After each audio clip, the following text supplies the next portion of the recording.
warahmatullahi wabarakatuh. Perkenalkan, saya Ihsan Ramadan dari perwakilan kelompok. Di sini saya akan memperkenalkan teman-teman anggota kelompok saya, yaitu ada yang pertama ada saya sendiri, yaitu Ihsan Ramadan. Yang kedua ada Maulana Elvan Tamami, dan yang ketiga ada Rulian Mahardika. Baik, di sini saya akan menjelaskan beberapa dari instalasi WordPress menggunakan Ubuntu, Apache, dan MySQL. Baik, pertama-tama Ubuntu.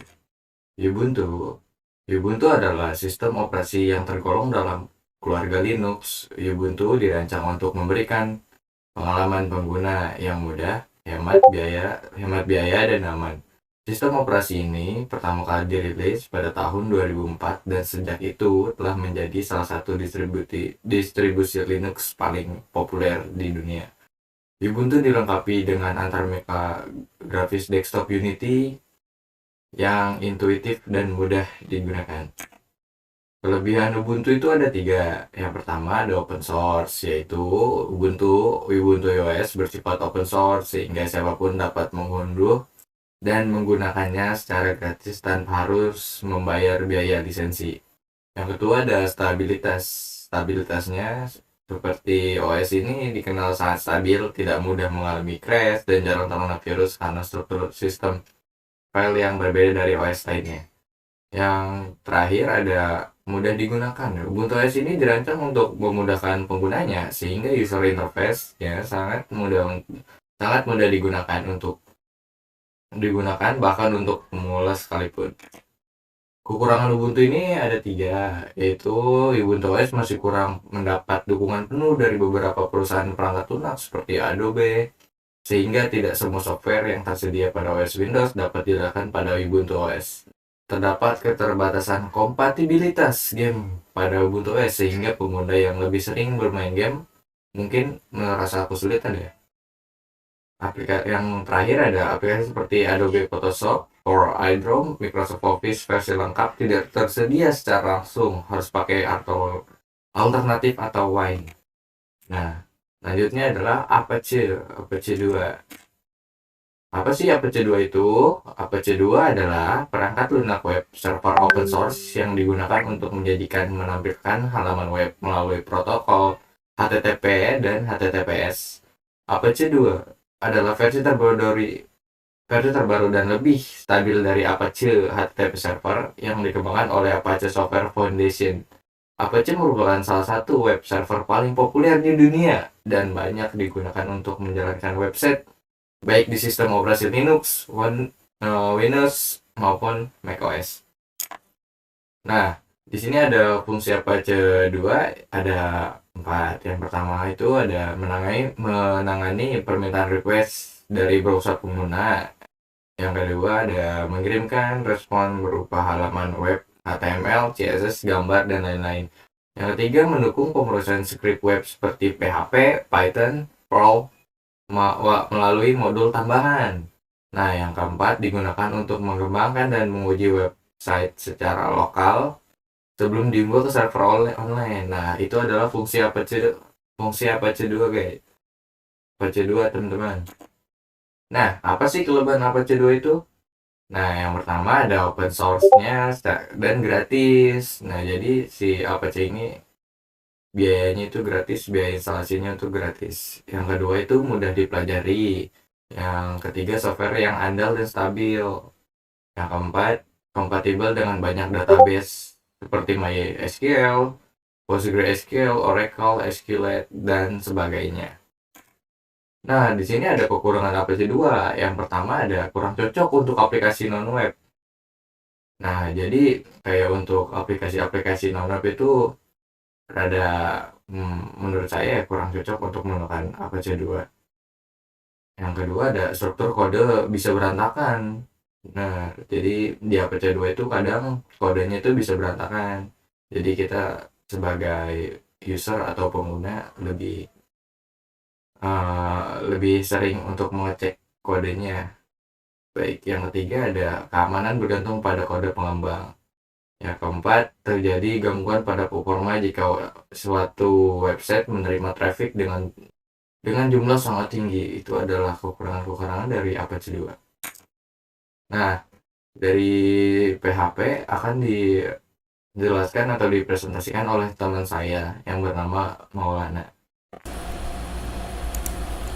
Assalamualaikum warahmatullahi wabarakatuh. Saya Maulana Evan Tamani akan melanjutkan presentasi dari teman saya, yaitu Ihsan Ramadan. Saya akan menjelaskan 3 materi, yaitu PHP, MySQL, dan WordPress. PHP singkatan dari Hypertext Preprocessor, adalah bahasa pemrograman server-side yang dirancang khusus untuk pengembangan web dan dapat disisipkan ke dalam HTML. PHP dijalankan di server web seperti Apache atau NginX dan digunakan untuk membuat halaman web yang dinamis, artinya kontennya bisa berubah-ubah tergantung data. MySQL adalah sistem manajemen basis data relasional RDBMS yang berbasis SQL atau Structured Query Language. MySQL digunakan untuk menyimpan, mengelola, dan mengambil data dari sebuah database, terutama dalam aplikasi web. MySQL bersifat open source dan gratis serta dikembangkan oleh Oracle Corporation. Fungsi MySQL 1 yaitu menyimpan data pengguna, artikel, produk, komentar, dan lain-lain. 2. Melakukan truth, create, write, update, delete data. 3. Menjalankan query SQL untuk mengelola data. 4. Digunakan dalam aplikasi web, sistem informasi, toko online, dan aplikasi berbasis data lainnya. WordPress adalah sistem manajemen konten CMS, Content Management System, yang bersifat open source dan digunakan untuk membuat dan mengelola website dengan mudah tanpa harus menguasai pemrograman. WordPress pertama kali dikembangkan oleh Matt Mullenweg dan Mike Little pada tahun 2003 dan kini menjadi CMS paling populer di dunia, digunakan oleh jutaan situs dari blog pribadi hingga situs perusahaan besar. Jenis WordPress ada 2, yaitu 1. WordPress ORG. WordPress ORG adalah versi open source dan gratis dari WordPress yang bisa diunduh dan diinstal sendiri di server hosting.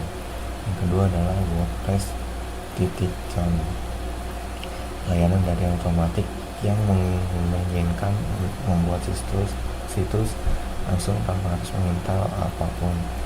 Hosting, domain, dan sistem dikelola oleh WordPress. Terima kasih.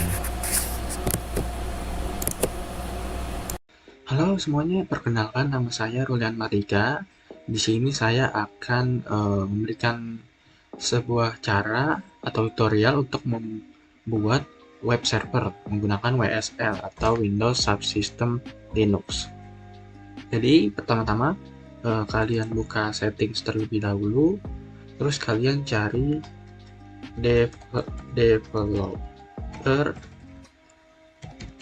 developer settings. Nah, yang ini kalian enter, terus di developer mode-nya kalian aktifkan. Kalau sudah aktifkan, kalian cari lagi di settings, menu settings, turn Windows Better. Kalian ketik, kalian cari, terus nanti muncul kayak seperti ini. Nah, kalian cari virtual machine platform, lalu kalian centang, habis itu Windows Subsystem for Linux kalian centang juga. Nah, kalau disuruh untuk restart laptop atau komputer kalian, restart aja, terus habis itu klik OK. Kalau sudah di restart, kalian cari di Microsoft Store di Windows, kalian ketikkan Ubuntu. Nah, yang ini Nah, habis itu kalian coba install Ubuntu-nya. Nah, kalau sudah diinstal, sebelum itu kalian buka command prompt di laptop kalian. Kalian ketikkan dulu WSL min version kayak gini. Kalian enter.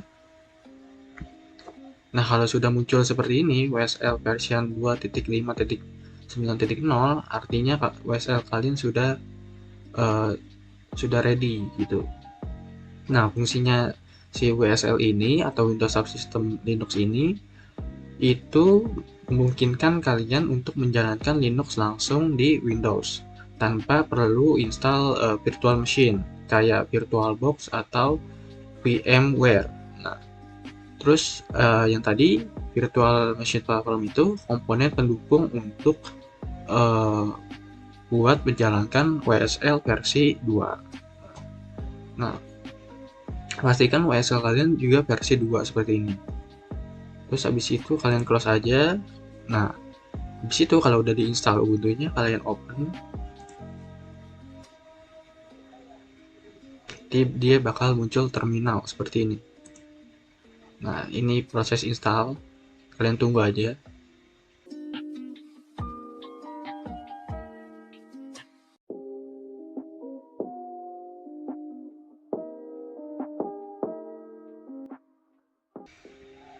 Oke, kalau sudah proses instalasinya bakal muncul seperti ini, enter new Unix username. Nah, kalian ketik aja username kalian bebas. Kalau saya ketikkan nama saya sendiri, terus enter.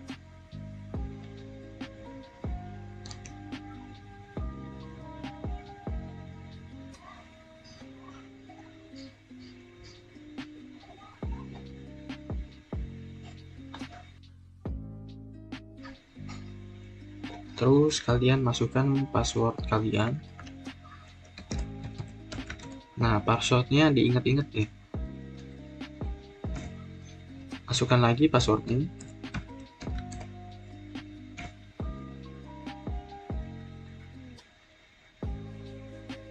Nah, bakal muncul installation successful kayak seperti ini.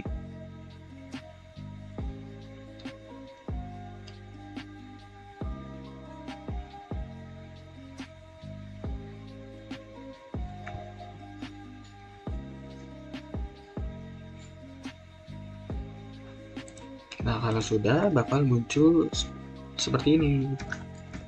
Kalian clear aja. Terus nextnya kita akan mengupdate si Ubuntu-nya dengan mengetikkan sudo apt update dan 2 kali seperti ini sudo apt upgrade dan mengupgrade juga. Kalian masukkan password yang tadi. Kalian tunggu saja.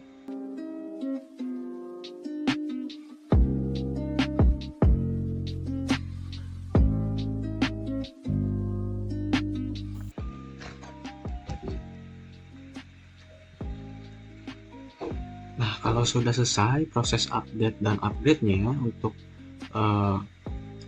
mengupdate sistem Ubuntu kita, lanjut ke tahap berikutnya yaitu instalasi Apache. Kalian ketikkan saja di cmd atau OSL kalian sudo apt install apache 2 min-y seperti ini. Kalian ketik enter aja.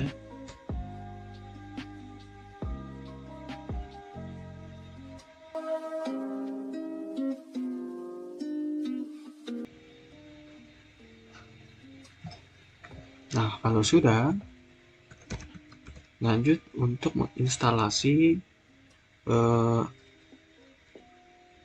sebelum itu fungsi Apache ini sebagai web server yang tugasnya melayani halaman web ke browser pengguna.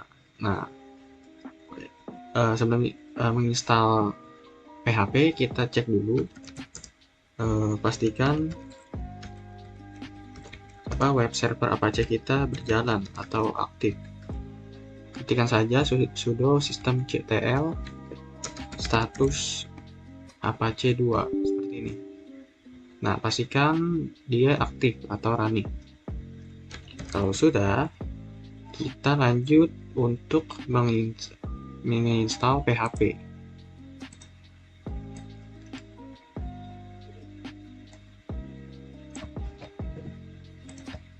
Nah, kalian ketikkan saja atau kalian pause video ini.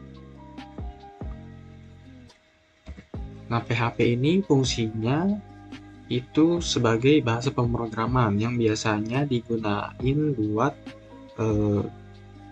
ngebikin website yang nantinya digunain juga di WordPress.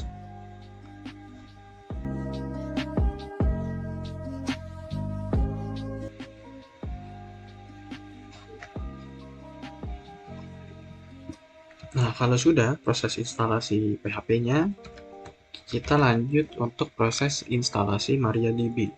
Kalian ketikkan saja sudo apt install MariaDB server min. Nah, fungsinya MariaDB ini untuk memanage database yang digunain buat nyimpen data WordPress atau website yang kita buat. Kalian ketik enter aja atau klik enter. Kita tunggu prosesnya.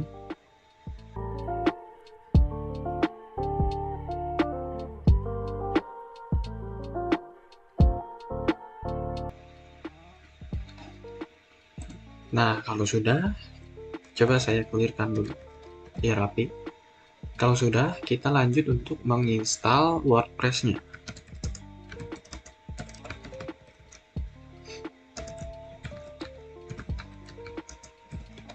Nah, fungsinya WordPress ini untuk membuat atau mengelola website tanpa harus nulis gitu ya kode dari awal atau sudah ada template-nya dari si WordPress ini. Kalian enter saja. Kita tunggu proses instalasinya.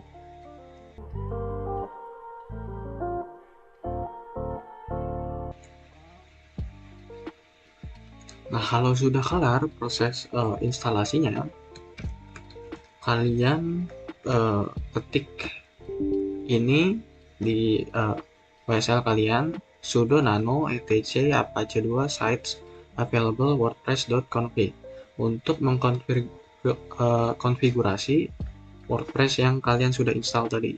Kalian ketik. Nah, nanti bakal muncul seperti ini. Nah, kalian isikan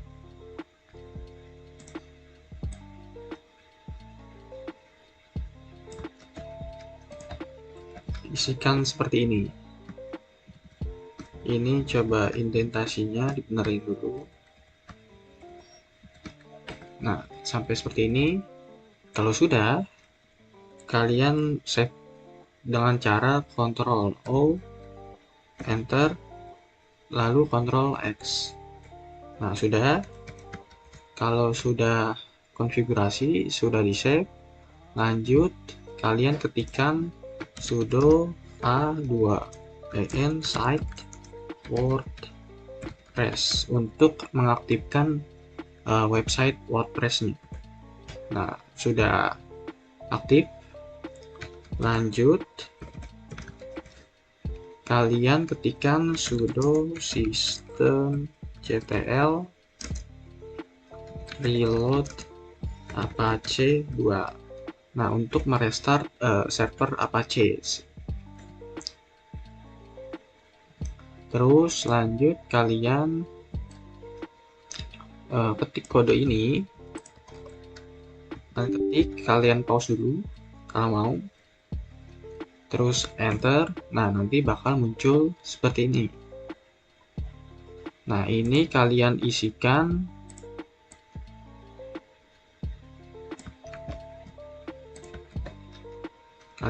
seperti ini. Nah, ini kalian isi database name-nya dengan nama database kalian. Terserah kalian. Misal saya isi WP database. Terus username juga, database user. Saya isi user saya. Terus database password juga saya isi.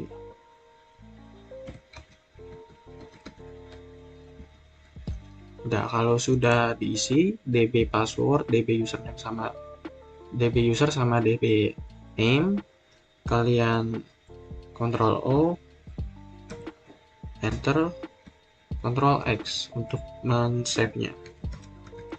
Nah, kalau sudah, kalian ketikkan sudo nano wordpress.sql. Nah, kalian isikan seperti ini. Nah, kalian isikan seperti ini. Nah, di sini kalian isikan nama database yang kalian tadi buat. Sini saya namanya wp database. Terus database usernya juga diisi dengan database user yang kalian sudah bikin tadi. Terus database password juga kalian isi.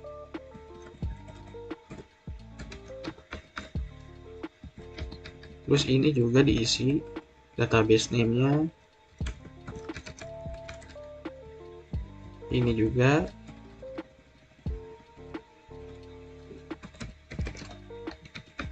Kalau sudah, kalian save, tekan Ctrl O, Enter, Ctrl X. Udah. Seperti itu. Terus habis itu kalian ketikkan ini. Kalian pause dulu, baru kalian ketikkan. Kalau sudah, tekan Enter. Nah, ini tuh untuk mengimport file wordpress.sql tadi ke database MySQL kita. Terus habis itu udah, kita buka browser kita. Kita buka browser, kalian ketikkan http localhost blog wp-min admin install.php. Kalian tekan enter aja kalau sudah.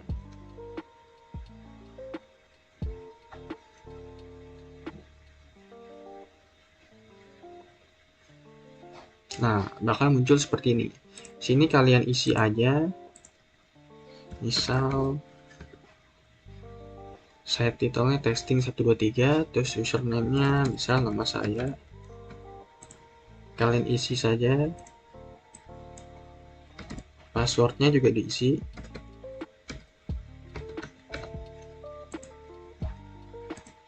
Terus email juga diisi, silakan. Oke. Centang confirm use of weak password. Kalian klik install WordPress.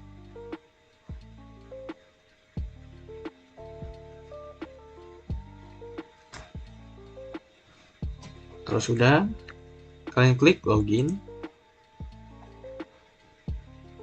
Terus masukin username yang tadi kalian buat.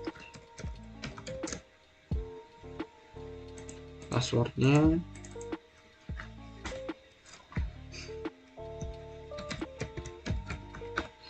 Kalau sudah, masukin password dan username yang tadi kalian buat, kalian login.